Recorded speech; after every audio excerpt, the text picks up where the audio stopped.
दोस्तों, आज की सबसे पहली और बड़ी खबर। झारखंड कैबिनेट की बैठक में 44 प्रस्तावों पर लगी मुहर। झारखंड के मुख्यमंत्री श्री हेमंत सोरेन की अध्यक्षता में सोमवार को हुई कैबिनेट की अहम बैठक में 44 प्रस्तावों पर मुहर लगाई गई। रांची में 605 करोड़ की लागत से 224 सिटी बस की क्रय की जाएगी। साथ ही अब भवनों में टेलीकॉम इंफ्रास्ट्रक्चर की सुविधा देना अनिवार्य होगा।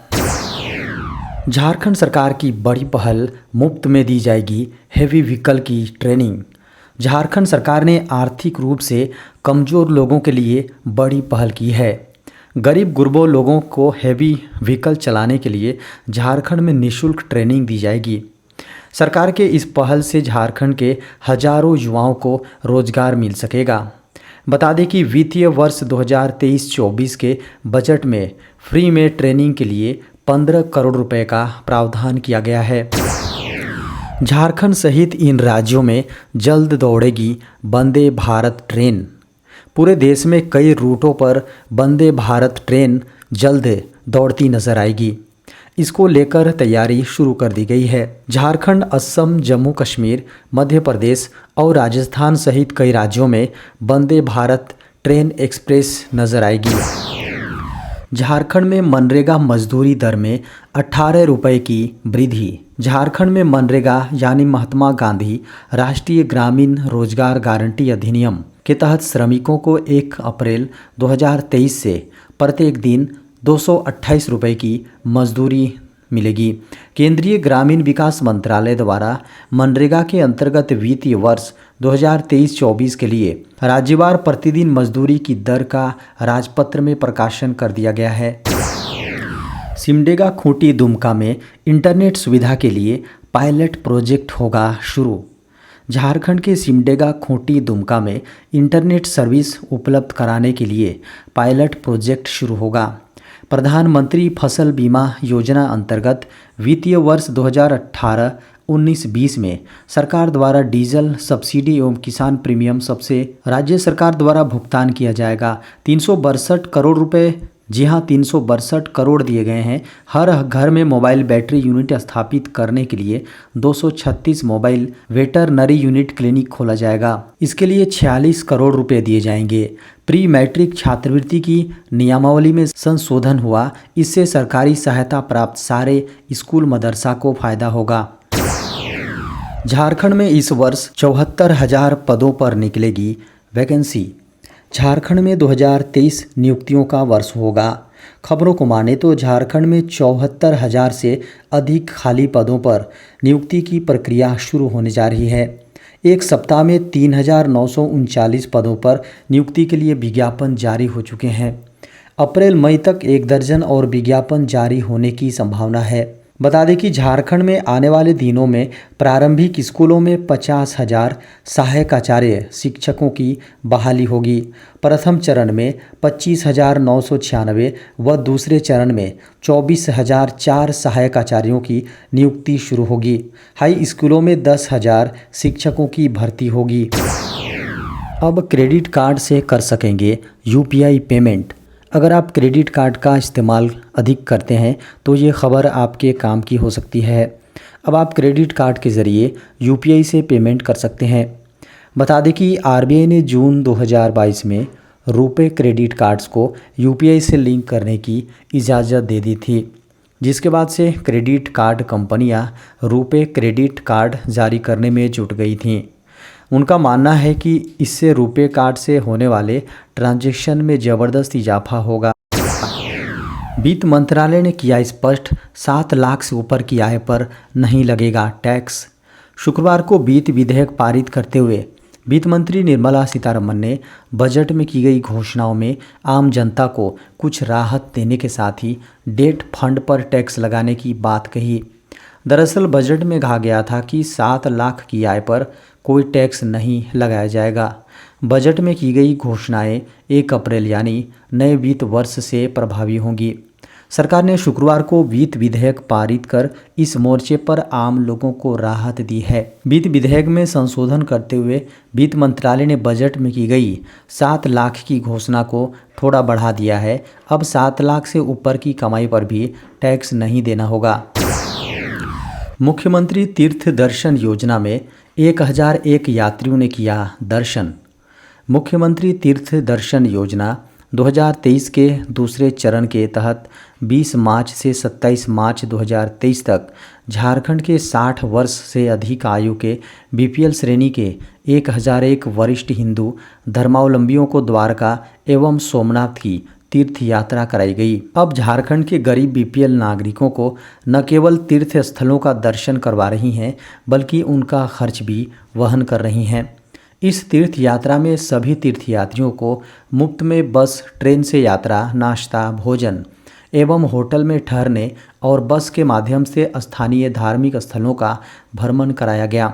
इससे पूर्व झारखंड पर्यटन विकास निगम लिमिटेड द्वारा प्रथम चरण में झारखंड के 60 वर्ष से अधिक आयु के बीपीएल श्रेणी के कुल 830 वरिष्ठ इस्लाम धर्मावलंबियों को 15 फरवरी से 21 फरवरी तक अजमेर शरीफ, आगरा एवं फतेहपुर सीकरी के तीर्थ स्थलों का दर्शन कराया गया था। भारत का होगा अपना chat GPT. Bharat chat GPT का अपना ही वर्जन लॉन्च करने जा रहा है। आईटी मंत्री अश्विनी वैष्णव की एक टिप्पणी के बाद यह कयास लग रहे हैं कि भारत के पास चैट जीपीटी का कोई अपना वर्जन होगा। अश्विनी वैष्णव ने कहा कि आज दुनिया में भारत तकनीकी जगत के मामले में एक समृद्ध देश के तौर पर पहचान रखता है।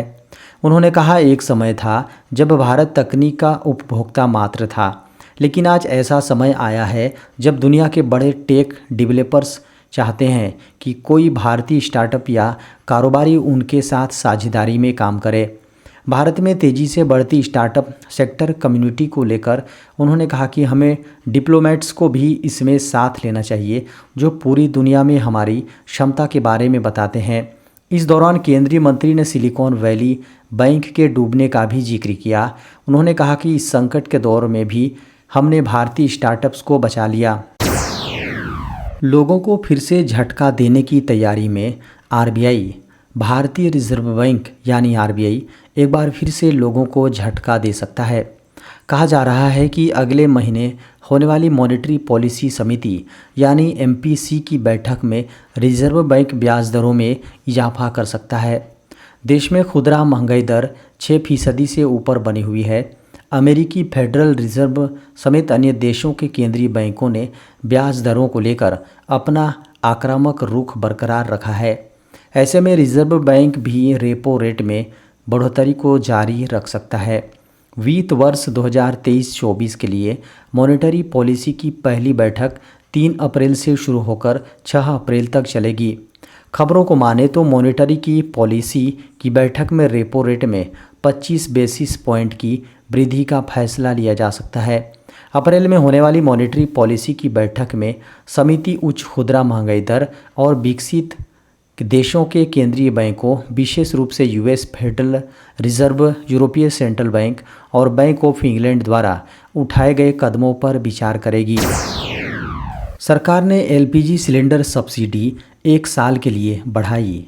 सरकार ने शुक्रवार को प्रधानमंत्री उज्ज्वला योजना के तहत 200 रुपये प्रति एलपीजी सिलेंडर सब्सिडी 1 साल के लिए बढ़ा दी है।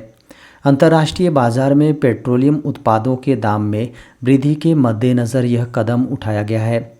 सूचना और प्रसारण मंत्री अनुराग ठाकुर ने संवाददाताओं से कहा कि मंत्रिमंडल की आर्थिक मामलों की समिति ने 200 रुपये प्रति रसोई गैस सिलेंडर की सब्सिडी पीएमयूवाई के लाभार्थियों को देने को मंजूरी दी है। यह सब्सिडी प्रतिवर्ष 14.2 किलो के 12 एलपीजी सिलेंडर के लिए दी जाएगी। बता दें कि 1 मार्च 2023 की स्थिति के अनुसार पीएमयूवाई के 9.59 लाभार्थी थे। इसमें सब्सिडी सीधे पात्र लाभार्थियों के बैंक अकाउंट में जमा की जाती है। कोरोना ने फिर बढ़ाई टेंशन, लगातार दूसरे दिन 1800 से अधिक नए मामले। केंद्रीय स्वास्थ्य मंत्रालय ने सोमवार को कोरोना से जुड़े नए अपडेट और आंकड़े जारी किए हैं। इन आंकड़ों के अनुसार कोरोना एक बार फिर तेजी से पैर पसार रहा है। भारत ने लगातार दूसरे दिन 1800 से अधिक नए कोविड मामले दर्ज किए हैं। फिलहाल सक्रिय मामलों की संख्या 10,000 से अधिक हो गई है। केंद्रीय स्वास्थ्य मंत्रालय के मुताबिक भारत में कोरोना वायरस संक्रमण में वृद्धि जारी है। समीक्षा बैठक में सभी जिलों एवं स्वास्थ्य सुविधाओं पर अगले महीने राष्ट्रव्यापी मॉक ड्रिल के और अन्य प्रोग्राम को लेकर प्लान किया जाएगा। केंद्रीय स्वास्थ्य मंत्रालय और भारतीय चिकित्सा अनुसंधान परिषद द्वारा जारी एक संयुक्त सलाह के मुताबिक कहा गया है कि सार्वजनिक और निजी दोनों स्वास्थ्य सुविधाओं से जुड़े लोग दवाओं, अस्पताल के बिस्तर, चिकित्सा उपकरण और चिकित्सा ऑक्सीजन की उपलब्धता का जायजा लेने के लिए तैयार रहें। 10 वर्ष पुराने आधार कार्ड को अपडेट कराना हुआ जरूरी। भारतीय विशिष्ट पहचान प्राधिकरण द्वारा 10 वर्ष पुराने आधार कार्ड को अपडेट करने का निर्णय लिया गया है। अब जिन लोगों के आधार कार्ड 10 साल पुराने हो चुके हैं उन्हें अपडेट करवाना ही होगा। बता दें कि पहले चरण में जिनके आधार कार्ड बनाए गए थे उनमें से कई लोगों के डॉक्यूमेंट में बेसिक प्रोफाइल ही नहीं थी। ऐसे में 10 साल पुराने आधार कार्ड को अपडेट करना ज़रूरी है। आधार कार्ड में अपना नाम, जन्म की तारीख, लिंग, मोबाइल नंबर, ईमेल अपडेट करवा सकते हैं। वहीं आधार कार्ड में आपको फ़ोटो ख़राब है तो आप इसे भी बदलवा सकते हैं। इसके लिए आपको एक नज़दीकी आधार सेंटर पर जाना होगा।